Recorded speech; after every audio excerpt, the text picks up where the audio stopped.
बाबा जी पैसे के पीछे भागते हो। अरे बेटे, तुझे थकान नहीं लग रही क्या?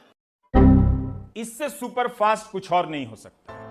क्रेक मेल की तरह गाड़ी बिना ब्रेक लगाए प्लेटफॉर्म से गुजर जाए और तब जाकर स्टेशन मास्टर को ख्याल आए कि जा, ये तो गाड़ी गुजर गई, निकल गई, और उसके बाद स्टेशन मास्टर साहब लाल झंडी लेकर पीछे पीछे उस गाड़ी के दौड़ने लग जाते। इसी कहानी को आप इस तरह से समझिए। एक आयुष मंत्रालय है, उसमें बहुत सारे कर्मचारी हैं, दरबान से लेकर सचिव तक, उनके ऊपर मंत्री तक। इतने लोगों के होने के बावजूद इन्हें पता नहीं चला कि बाबा रामदेव ने कोविड-19 की एक दवा बना ली है और लॉन्च कर दी है। मैं अपने सिस्टम की इसी खूबी का कायल हूं। पहले पता चले ना चले, बाद में 100% पता चल जाता।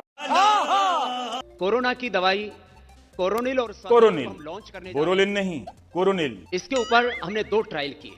यह है कोरोना की दवा हसीना, जिसे बाबा रामदेव ने खोज निकाला है। आज हम ये कहते हुए गौरव अनुभव कर रहे हैं, लोग हैरान हैं कि आयुर्वेद की दवा का नाम कोरोनिल कैसे हो गया। कैरोलिना की याद आ रही होगी शायद।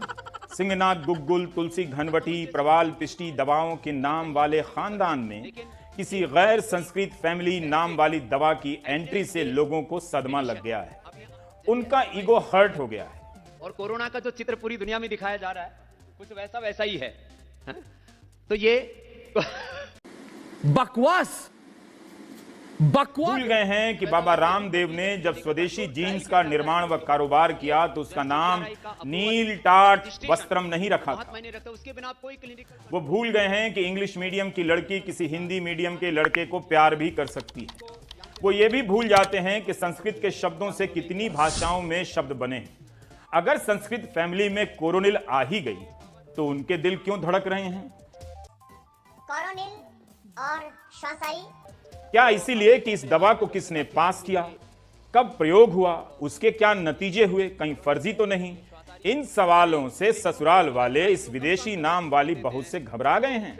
भाई बारातियों, इन्हीं सबको देखने के लिए आयुष्मान भव का आशीर्वाद देकर आयुष मंत्रालय बनाया गया था। लेकिन बाबा रामदेव को कौन आशीर्वाद दे सकता है सिवाय उनके जिनके बिना किसी और आशीर्वाद का इस इंडिया में अब कोई मतलब नहीं, जिनका नाम मैं नहीं ले रहा हूं और समझने का मतलब भी नहीं। मगर भाई बारातियों, इस नवोदित मंत्रालय को पता तक न चला कि कोरोनिल आ गई। पेट के अंदर जो एसिड्स होते हैं वो एसिड उसको कोरोना को अपने आप मार देते हैं।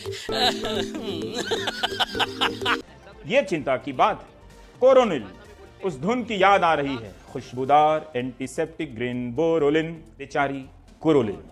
7 दिन के अंदर 100% रोगी नेगेटिव हो गए, ये बहुत बड़ी बात है। अरे माँ बता रहे हो करे। बताइए, जो देश चीन की कंपनियों का विज्ञापन बंद नहीं कर सकता, उस देश में रामदेव का विज्ञापन बंद हो गया।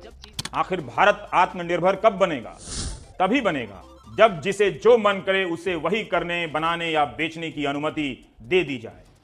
सबसे बड़ी बात ये थी, 3 दिन के अंदर 69% रोगी उसमें रिकवर हो गए, अर्थात पॉजिटिव से नेगेटिव हो गए। यह इतिहास की बहुत बड़ी घटना है। विदिन 3 डेज और 7 दिन के अंदर 100% रोगी नेगेटिव हो गए, ये बहुत बड़ी बात है। ये बाबा रामदेव इतने महान आदमी जो 550-600 करोड़ का कोरोनिल चिपका दिया बाबा ने। आपदा में आनंददायक अवसर तो ढूंढा बाबा ने दुनिया को मूर्ख बना के। अगर कोरोनिल खाने से वाकई कोरोना को आप हरा पाते हैं तो फिर बढ़िया हो जाएगा। और मैं खुलासा करता हूँ, मुझे 2 बार कोरोना हुआ, 2 बार, एक बार अक्टूबर में और एक बार अप्रैल महीने में। अक्टूबर महीने से पहले से सितंबर महीने से 8 महीना मैंने पूरा कोरोनिल खाया। मेरे घर में अभी 4-5 डब्बा पड़ा हुआ कोरोनिल किट। फिर मुझे कोरोना कैसे हो गया बताइए? अब बाबा कहेगा कि तुमने मेरी कोविड ये कोरोनिल खाई थी इसीलिए तुम मरे नहीं, चिल्ला चिल्ला के बात करते हो। ये लीजिए। तेरा राम जी करेंगे बेड़ा पार।